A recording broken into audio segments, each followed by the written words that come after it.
Well, I'll have to do a tutorial. Yeah.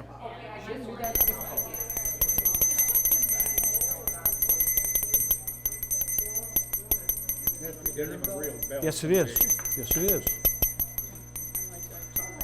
All right, we are ready to proceed. Does that mean good? All right, we're good to go. All right. So, before we hit back in the Eastern Church once again, let us ask, as always, for questions and or comments, considerations, and such and so. Anybody got anything they want to get off their collective brain cells at this particular junction in history? Yes, ma'am. Just a comment from what I heard on the news this morning. I don't remember what, was talking about chaplain services to police or something like that. And this African American pastor with a really thick collar, went like almost looked like a whiplash collar. He's saying that all of the churches were involved in this: the African American church, the Roman Catholic Church, and the Jewish church. Those are all the churches. Oh, those are all. Okay. Well, good to know, I guess. Chaplain services I just found it interesting that if you didn't belong to the Roman Church or the Jewish Church, you better be an African church. Right. Not surprising. Comments, considerations, and such. Yes, Mr. Bruce. I just like this excursion that God is taking us on. With our politics here, because we all know it's in His hands. Yes, it is. And so we just have to hang on. It's like a ride at Disney World. That's right. And it has its ups and downs. And you just That's right. So, Follow Betty Davis's advice. Buckle your seatbelts. It's going to be a bumpy ride. That's right. That's right. and what's also entertaining is the conservatives that don't have that faith. Uh-huh. How upset they are Oh, yes. of every little thing. Yes. Well, it's as I've always said, since I got involved in politics was when I was 6 years old, and helped my dad with the Nixon campaign in 1860, and distributed flyers and all this kind of stuff. And so I've watched history and politics all my life, and it never ceases to amaze me that every cycle, whether it's a mid-year midterms or whether it's a 4-year presidential election or whatever, every cycle is the same. If we don't elect so-and-so, all is lost. Or if so-and-so gets elected, all is lost. And they've been saying that now for 60 or 70 years. Actually, well, they've been saying it for about 200 years. And 9 times out of 10, it doesn't make a dollar's worth of difference. And it never will. So, and there's a lot of reasons for that, but I won't go into it because they're not theological. So I won't bother you with them. Anything else before we get going into Eastern Church yet again still? Going once, going twice. I see no requests for the floor, so let us proceed. We are on page 97, top of the page, from what I remember anyway. So we are talking here about the Great Schism, which had to do with the filioque, as it's called, and so on and so forth, and these excommunications. The West Church excommunicated the Eastern Church turned around, excommunicated the Western Church, and so on and so forth. And what was the result of that? What did it cause as far as the Eastern Church is concerned, which we're studying? And so let's continue with that. The actual effects, so the real day-to-day happenings that were affected by these excommunications were far less than one might think. For many years, most of the members of the Eastern and Roman churches did not think of themselves as being in schism. Neither church, in fact, had excommunicated the other as a whole. Many Slavic Christians saw the whole episode as a dispute among individuals. So much of the Eastern Church looked upon this these excommunications as having to do just with the principles involved, with the nuncio from Rome and the Patriarch of Constantinople, or maybe with the Pope in Rome and the Patriarch in Constantinople. They really didn't see them as affecting the whole church. Also, the validity of Michael's excommunication was questioned because Pope Leo, who had authorized Humberto, had already died by then. So the guy who sent Humberto to Constantinople, and that guy then went in and excommunicated the Patriarch, by the time he did that, his boss who sent him on that errand was dead. So that called into question whether or not the excommunication was valid. Okay. Indeed, in 1274 at the Second Council of Lyon, with the Patriarch of Constantinople in attendance, it was proclaimed that the Holy Spirit proceeds from the Father and the Son, in accord with the Filioque and the contemporary Latin version of the Nicene Creed, and this received no objection from the Patriarch. So in other words, the Eastern Church agreed with the Western Church's wording even hundreds of years before the excommunications took place. So once again, what does this tell you? This tells you that the excommunications were really not based upon theology. They were more based on politics. It's more based on a personal fight or a fight over authority. Who has the authority to change a creed that is supposed to be ecumenical, that is supposed to be for the entire church? Can one branch of the church change the creed that then is to be used or applies to the entire church? That's the question. Okay? And it's not that it's not a bad. It's not that it's a bad question. It's a valid question, and it's a pretty important question. Okay? For a long time, for example, there has been a call in Lutheranism for either a new formula of concord or at least an addition to the formula of concord. For example, the Lutheran confessions, the Book of Concord, formula of concord being the last one, does not address two very important subjects. It does not address in detail or directly the subject of creation. So there's no Lutheran confession that spells out what we believe about the creation of the universe. Okay?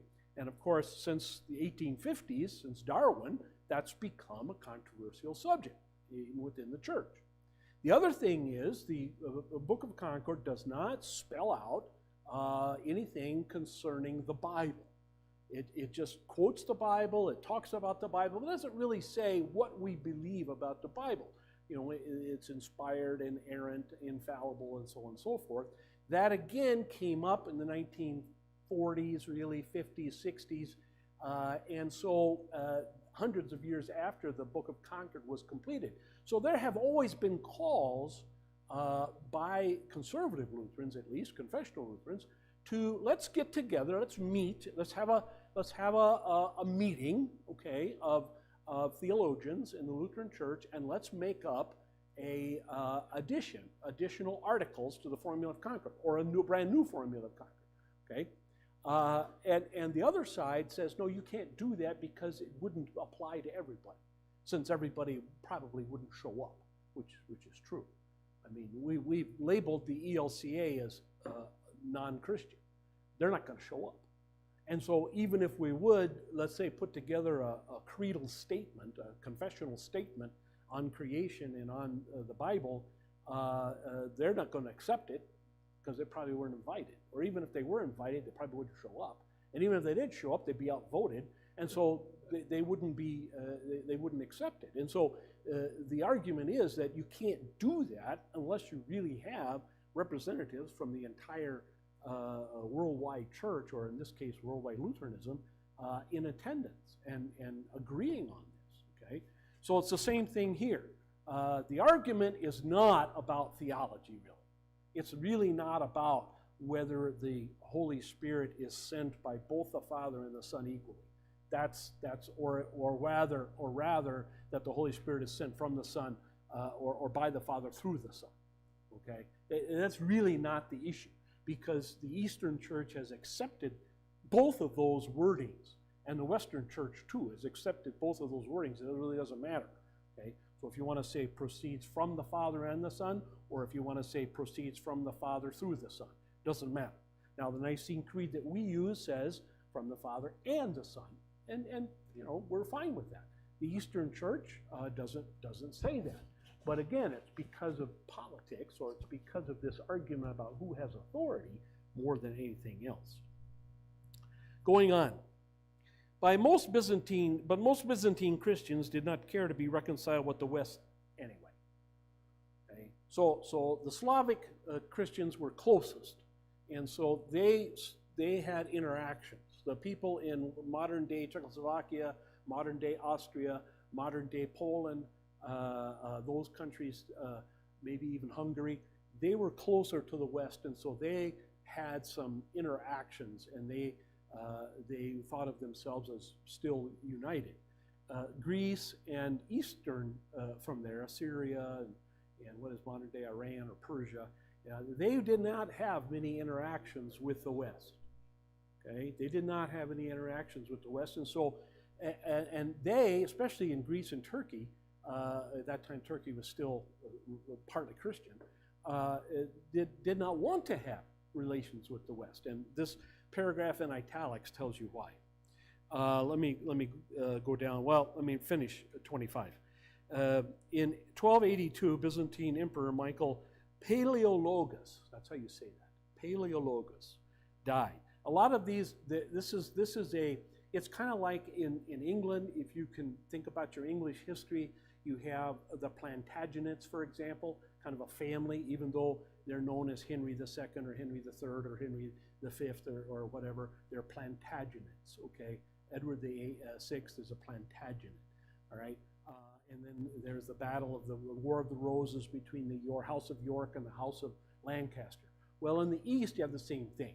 And one of their principal houses or families was called Paleologos. That word in Greece means old word. Paleo is old, word is logos, okay? Paleologos. So old word, by that they mean the Bible, okay? Patriarch John XI, who strongly supported reconciliation with the Latin Church, was forced to abdicate by the imperial successor Andronicus, and so the reunion failed. In other words, what happened is you had a patriarch and an emperor who were on the same page.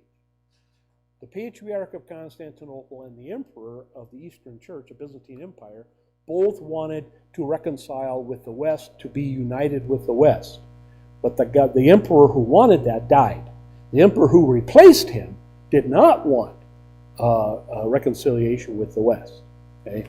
And one of the reasons is noted below here, the italics. The Western Christians of the Fourth Crusade captured and sacked Constantinople on April 12th, 1204. Now that may sound a little odd to you, that the Christians of one branch of the Christian church attacked the Christians of another branch of the Christian church, killed a lot of them, knocked down big holes in the walls of the city, came into the city, sacked the city. What does it mean you sack a city? Well, when you sack a city, you take all the goodies out of every house you can find, and it doesn't matter what kind of house it is. If it's a business, or it's a church, or it's a private home. You go in, you just bust in the door, and you take whatever you want, anything that's of any kind of value. Also, you do whatever you want with the people. If you want to kill them, you kill them.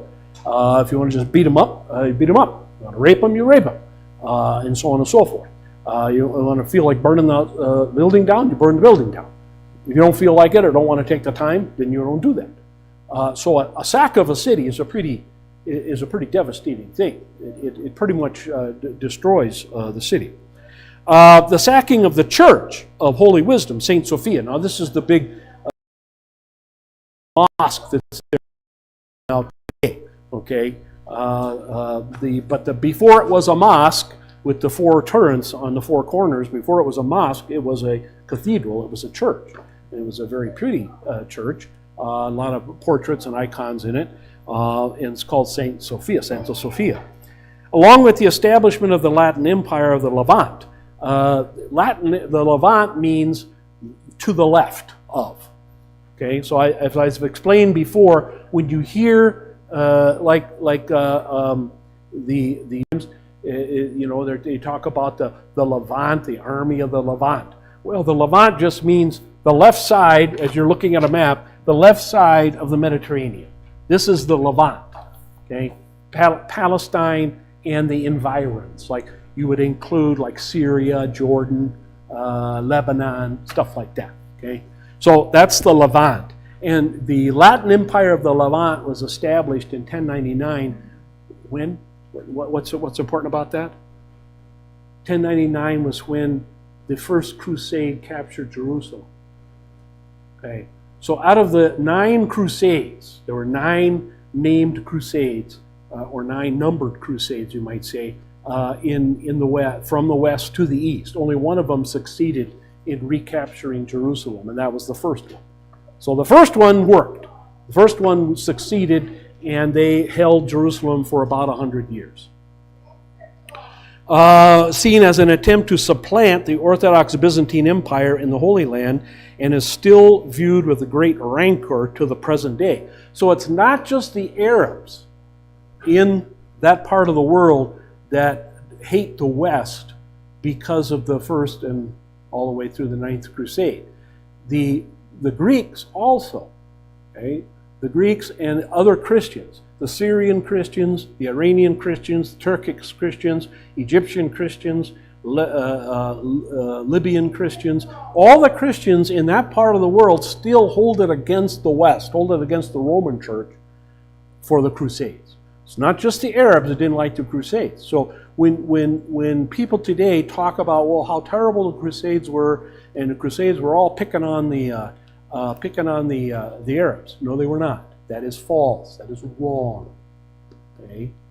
The Western Crusade didn't just pick on the Arabs or the Muslims.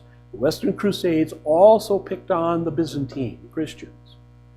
And if the Latin Christians, Roman Christians, could have completely wiped out the Byzantines, they would have been quite happy with that. They would have been pleased with that. Okay? So it wasn't a racial thing. It wasn't even a religious thing in a sense. It wasn't just picking on Muslims, picking on anybody who wasn't Roman. Okay? In 2004, Pope John Paul II extended a formal apology for the sacking of Constantinople in 1204. The apology was formally accepted by Patriarch Bartholomew of Constantinople. However, many things that were stolen during this time, holy relics, riches, and many other items, are still held in various Western European cities, particularly in Venice. So if you go to the museum in Berlin, for example, or in London, or in Paris, and many other cities in Europe, you will see things that were taken out of Constantinople in 1204 and have not been returned. So folks, you see that the problems in the world today are a lot of them caused by things that happened 1,000 years ago, all right? And Americans in general do not get this. They do not understand. Why don't the Greeks and the Italians get along? This is why. Okay? Why don't the Hungarians and the Austrians get along? These kind of reasons. Why does Liechtenstein continue to exist? These are the kinds of things, the reasons why. Okay, so Americans just think, well, everybody, like I've told you before, most of you ask an American how old is the nation of Italy, they'll say, oh, 500 or 600 years old, if that, and it's not. It's barely. It's younger than the United States. Okay. Most people, Americans don't know that kind of stuff. And so when you don't know what has gone on in the rest of the world and what has caused the rest of the world to have these disagreements and arguments and whatever, you act and you sound and you look like a buffoon. You look like an idiot on the world stage because everybody else knows what's been going on over the years. And our diplomats and our people, because we're so ignorant, very often blurt out silly, foolish things and say things that are wrong because they just don't know. And this is a bad thing. Paragraph 26, the problem was exacerbated by problems in the Western Church. Throughout much of the 14th century, that's the 1300s, there was at least two claimants to the papacy, each excommunicating the other. The Western Schism, that is again over the Filioque, was ultimately resolved at the Council of Constance. But in the meantime, the East could hardly seek, the Western Schism is when there were many popes. It's sometimes referred to as the Babylonian captivity of the church. Okay? The Eastern Church could hardly seek reconciliation with the Western Church that was divided. So when the Western Church, the Eastern Church has one patriarch who rules over all the rest of them. Okay, the guy at Constantinople. And there was never really much argument as to whether or not he's the boss, right? In the West, it wasn't that way. You had, at one time, we had 5 people all claiming to be the Pope at the same time. All right? And we had a couple of them that moved the residence of the papacy from Rome, to Avignon, France, okay, southern France. And this was called, as I say, the Babylonian captivity of the church, because it lasted about 70 years. And so you had all of this division in the Western Church. Well, the Eastern Church looks at that and says, who are we making a deal with?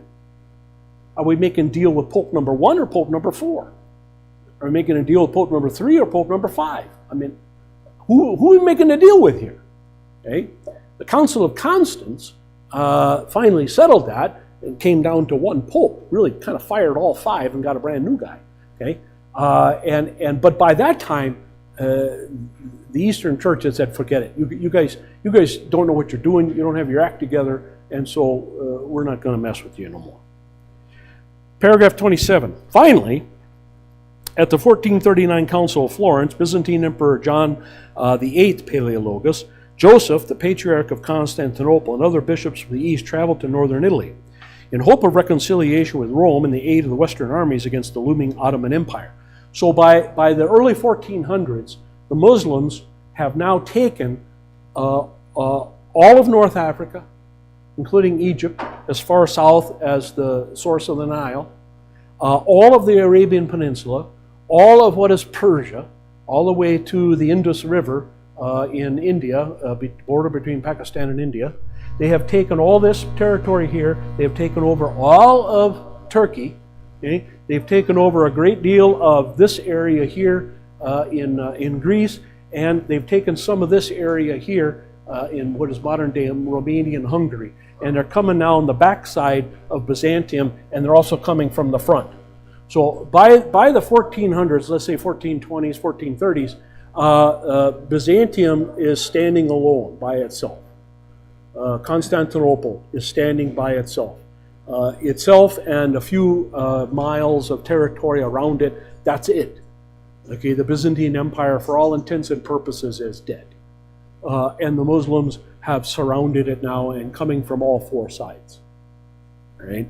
And there's not much hope. The only hope is if the Western Church, the Eastern Church makes friendly with the Western Church, Romans, and can convince the Roman Pope to encourage the kingdoms in the West to send armies to rescue Constantinople.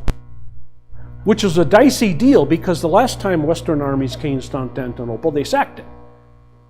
So it's a kind of a dicey deal to ask these Western guys, the Germans and the French and the Italians and such to come and rescue them. They might just come and say, and they take over the city and sack